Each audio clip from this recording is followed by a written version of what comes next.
परवर्ती खबर को आसवा किस्र नवम श्रेणी छात्रंकर मृत्यु घटना मृत छात्र शिवंकर बापा बड़ बयान देइछंती। बापा रघुनाथ मुंडांकर ये बड़ बयान एवं सामना को आसी। शिव मुंडा किस छात्र थिले हेले किम्स पाई जने रोगी थिले। रोगीर मृत्यु परे मृतदेह हस्तांतर बेले चिकित्सा संपर्कित समस्त कागजपत्र परिवार लोकों को हस्तांतर करा जाए। सेही कागजपत्र रे रोगी को की प्रकार चिकित्सा करा जाइछि, केउ औषध इंजेक्शन दिया जाइछि, मृत्यु पूर्व तांकर स्वास्थ्यावस्था किपरि थिला से सबुर तथ्य रही थाए। किंतु शिवंकर मृत्यु परे एही कागजपत्र तांकर परिवार लोकों को हस्तांतर करा जाय नाही। कागजपत्र रे कोन उल्लेख रहितिला से नै परिवार लोकों को किछि दियागला नाही ना मूलरू ए कागजपत्र तैयारी करा जाय नाही। ए सब कथा पदा को आसीबा परे शिव डाक्तरखाना पहुंचबा आगरू प्राण हराइथिले ना चिकित्साधीन अवस्था रे प्राण हराइथिले ताकू नै एबे उठिछि प्रश्न। तबे सब कारसादी पछरे कहार हाथ रहिछि, कहा चापरे डाक्तरखाना कर्तृपक्ष एभली बेपरवा काम करथिले। चिकित्सा करिथिबा और मृत घोषणा करिथिबा डाक्तरଙ୍କ विरोध रे काहेकि कार्यानुष्ठान निया जाउ नाही ना केवल हाथ गणती तलतलिया कर्मचारी को बांधी घटना पर नजर हटाइबा को चाहुछि पुलिस। ए नै एबे बड़ प्रश्न सृष्टि होइछि। देवाशीष पंडा मोर सहयोगी आमर प्रतिनिधि जोड़ी होइछन्ते बाबदर अधिक सूचना देबा पय। देवाशीष, मृत किस्र छात्र शिव मुंडांकर बापा ये गुरुत्वपूर्ण बयान देइछन्ती। हॉस्पिटल ले जेतेबेले शिव मुंडा को निया जाइथिला सेतेबेले तांकर अवस्था कोन थिला, तांकर कोन चिकित्सा करा जाइथिला, मृत्यु को समय रहेला, ए बाबद रे संपूर्ण तथ्य सबु कथा काहेकि परिवार लोकों को कुआ जाय नथिला। एबे बड़ प्रश्न तैयारी करछन्ती हॉस्पिटल कर्तृपक्ष कर दायित्व पणिया उपरे। ये पूरा घटना कोन एवं तांकर बापांकर प्रतिक्रिया वर्तमान समय केते गुरुत्वपूर्ण?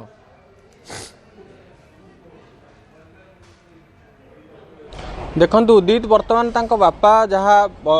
कही जे तांकु हॉस्पिटल तरफ कौन प्रकार कागजपत्र दि जाए ना। जितेबले जितेबले शिव मुंडांकर मर शरीर जितेबले हस्तांतर करा जाइथिला सेतेबले कौन प्रकार कागजपत्र दे नथिले बोली बापा स्पष्ट भाव में कही। तो जेहेतु जितेबले आपण देखंतु साधारणतः जितेबले प्रथमे शिव मुंडा को बाथरूम रे हत्या करा जाइछि तांको सहपाठी मानक द्वारा बोली स्पष्ट हो सारी। तो जितेबले तांको बाथरूम रे शिव मुंडा जितेबले तांको आनिछंती हॉस्पिटल को भर्ती करिछंती तो सेतेबले तांकर कंडीशन कोन थिला, सेतेबले तांकर जो शरीर स्थितावस्था केमिति थिला, तो तांकर जो हार्ट रेट पल्स ए सब जितेबले प्राथमिक भाव में गोटे हॉस्पिटल को जाती जितेबले रोगीटे जाए सेतेबले से तार चेक करा जाए। तो यही चेक करके तार गोटे रिपोर्ट प्रस्तुत करा जाए और परवर्ती समय से रोगी को कौन कौन मेडिसिन दिगला, कौ इंजेक्शन दि जाइए एवं तार चिकित्सा कौन कौन करा जाइछि ताकू सब लिखा जाए और तार सब टेस्ट नहीं आडभाइज जारी कर लिखा जाए से। तो सही जो रिपोर्ट गुड़ाक सब जितेबाला रोगीर देहांत हो जाए सेतेबाला तार परिवार लोक को हस्तांतर कर दि जाए। किंतु आपण देखंतु ए क्षेत्र में शिव मुंडा मृत्यु क्षेत्र में किम्स हॉस्पिटल तरफ तांकर से कागजपत्र को रोगीर संपर्क माने जी तांकर बापा अच्छा रघुनाथ मुंडा तांकु हस्तांतर करा जाए नहीं। ता माने प्रथम जितेबाला शिव मुंडा को किस्रु आनिकी किम्स रे चिकित्सित करा जाइछि सेतेबाला तांकर ए सब कागजपत्र प्रस्तुत करा जाइछि ना नाही ताकू नै वर्तमान गोटे बड़ प्रश्न सृष्टि होछि। जदि तांकर से कागजपत्र प्रस्तुत करा जाइछि तेबे काहेकि ताहले तांको बापा को सेगुडाक सब दिया जाय नाही। जदि ए जो कागजपत्र गुड़ाक तांको बापा को दिया जाय थांता हुए तो से मृत्यु को तांको पुअर मृत्यु को नहीं जो तांको भितरे संदेह उपजिला और परवर्ती समय से केन्दुझर थाना रे जाइके एफआईआर कले तंटी चिपी हत्या करा जाइछि बोली सेतेबेले हुए तो से स्पष्ट होई पारथांते जे तांको पुअर कोन हेइछि बोली। किंतु गोटे पटे किम्स कर्तृपक्ष पुलिस को कहिसंती जे एटा स्वाभाविक मृत्यु बोली प्रथमे सेटा कहिसंती से माने। किंतु परवर्ती समय जितेबले परिवार लोक तंटी थिबा दाग को देखिकी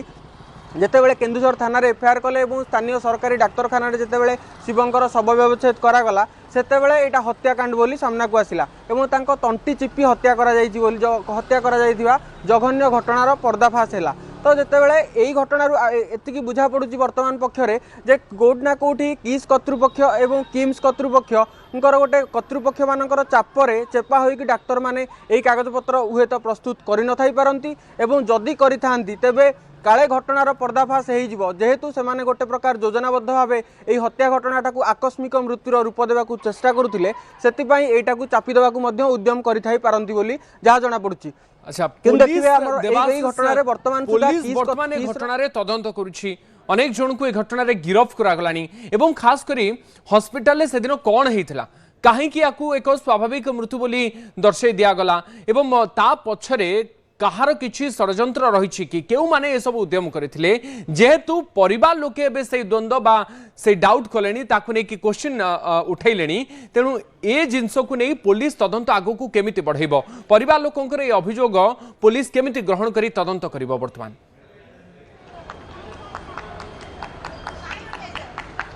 देखो बर्तमान जहाँ कहुचे से किस्र कर्तृपक्ष जी रही उच्चपदस्थ अधिकारी माने सेमाने जेतेबेले ई घटना तांको नजर को प्रथमे आसीथिला सी प्रथमे हॉस्पिटल को तो किम्स हॉस्पिटल को नहींथिले किंतु जेतेबेले ई घटनाटी संपूर्ण भाव में जना पड़िथिला एवं छात्रर मृत्यु हो जाइथिला हुए तो छात्र जनक जेतेबेले ताकू बाथरूम रु उद्धार करिसंती एवं अति मुर्मूष अवस्था उद्धार करथिले तो सेतेबेले हुए तो मृत्यु हो जाइथाइ पारे किंबा जेतेबेले हॉस्पिटल को नहींछंती तो ताकू नेकी वर्तमान सस्पेंस लागि रहिछि या ऊपर वर्तमान पर्यंत पुलिस परदा उठै पारनी जे शिवंकर मृत्यु बाथरूम रहिथिला ना शिवंकर मृत्यु हॉस्पिटल रे हिछि किंतु जो वर्तमान कह जाउछि जे ए जो 8 जन को गिरफ्त करा जाइछि किस कर्तृपक्ष थिले तांको भितर तांकर एडिशनल सीओ अछंती जे जने उच्चपदस्थ अधिकारी एवं तांको देखा रेखा रे तांको इयरे हॉस्टल चले तो सी हुए तो घटनाटा को चापी देवा पई उद्यम करुथिले काहे कि ना सी जानुछंती जे तो ये बड़ सूचना मृत शिव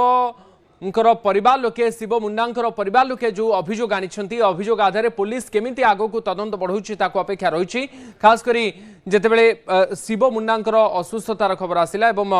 मेडिकल को तांको निया जायथिला चिकित्सा पाई मेडिकल ले डाक्टर तांकर चिकित्सा किभली करथिले कोन से माने देखिबा को पाइले कोन कोन चिकित्सा करगला ए सबु तथ्य काहेकि परिवार लोकन को दिया गला नाही ताकु नै प्रश्न उठाइछन्ती कोन तांकर बापा ए बाबद रे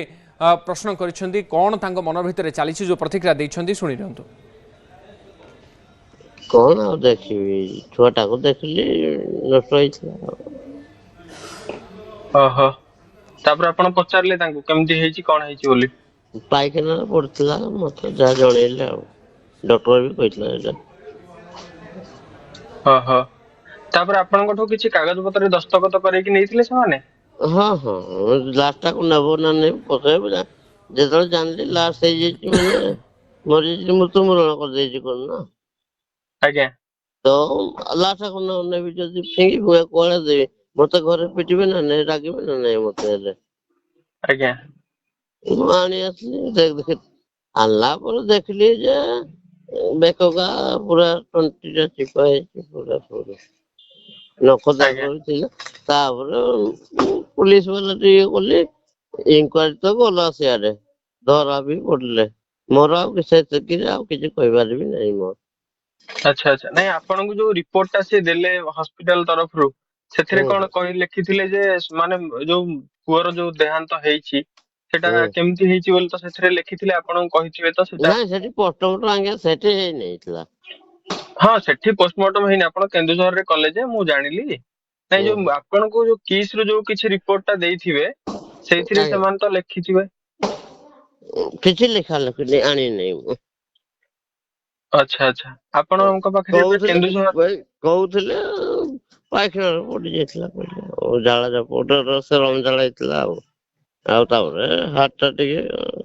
सेटा तो मु किछ कहउनी माने मो छुआ जे जेमते हेछि और छुआ जेमते न हो आज्ञा आज्ञा ठीक एक्चुअली आपन को छुआ अछंती ना कि 30,000 अछंती से छुआ न होन तो मोर कहया मतलब सेति के आज्ञा आज्ञा देखंतु आमे तो वर्तमान आउ सेही आपन को सेही क्षतिरा को भरणा करि परिबानी किंतु जो अन्य पिला माने अछंती तांकर जेमति सेमति छुआटा को मो जाय आज्ञा आज्ञा तो सेमति किछि न होबो सेथि पई आमे ए जिंसटा ये करे पई चाहथुलु आज्ञा आपन पाखरे जो पोस्टमार्टम रिपोर्ट ता अछि कि केंदुझर रे जो पोस्टमार्टम करले एटा आज्ञा भुवनेश्वर गला पर को से छुआ का धरा पर्यंत जे करथले कांड आज्ञा मु आउ सतकी जानते आ किसी से विषय रे मु जानले हेले मते डकई भेजे अपन को नहीं पुलिस वाला डकई मते आज्ञा स्कूल को भी डाकिबे मते टिकेट नले भी आज्ञा नहीं एबे जो किस आपन को मिछ कथा कहिथिले जो किस तरफ रु लुचैथिले जे आपन को पुआ जो बाथरूम रे पड़ी जाइथिला तापर एमती हेछि बोली तो आपण एबे कोन चाहउछन तांको ऊपर जो जेहेतु आपण गोटे मिछ कथा कहि कि लुचैथिले आपण कोन चाहउछन सेमान को विरोध रे केमती कोन माने कोन कार्यानुष्ठान विरोध रे कहले आगे न्याय आमे जो कलेक्टर ऑफिस जाइथिनु न्याय आमे मागिथिनु न्याय तो आमे पाइनु से छुआ को अरेस्ट होला ନ୍ୟୁଜରେ ଦେଖୁଥିଲି ମୁଁ ବି ଟିକେ। ତାପରେ ଆଜ୍ଞା ମୁଁ କଣ କହିବି ଆଉ, ନ୍ୟାୟ ତ ମୋ ଦରକାର ଥିଲା, ନ୍ୟାୟ ପାଇଲି ମୁଁ। ଆଉ ତା ବୋଲି ମୋର ଗୋଟେ ଛୁଆ ନଷ୍ଟ ହେଇଛି ବୋଲି ଆହୁରି 40,000 ଛୁଆ ନଷ୍ଟ କରିବି କି ଆଉ? ନାଇଁ ଫୋନରେ ଆଗରୁ କେବେ ଶିବ କିଛି କହିଛି କି ସେମିତି ଯେ ନାଇଁ ବାପା ମୋ ନାଇଁ ସହିତ ଏମିତି? ନାଇଁ ନାଇଁ ନାଇଁ ନାଇଁ, ସେ ବିଷୟରେ କିଛି ନାହିଁ। ଖାଲି ମତେ ଫୋନରେ କଥା କହିବ ଯେ ବାପା ନମସ୍କାର, ଆସ ହବ ଏଇ ମାସ କହିବ, ଯାହା ଦରକାର ଥିବ ଦିଏ ତ। ଆଉ ନାଇଁ ଦେବି ହେଲେ ବାପ ହେଇକି ଲାଭ କଣ ପାଇବି?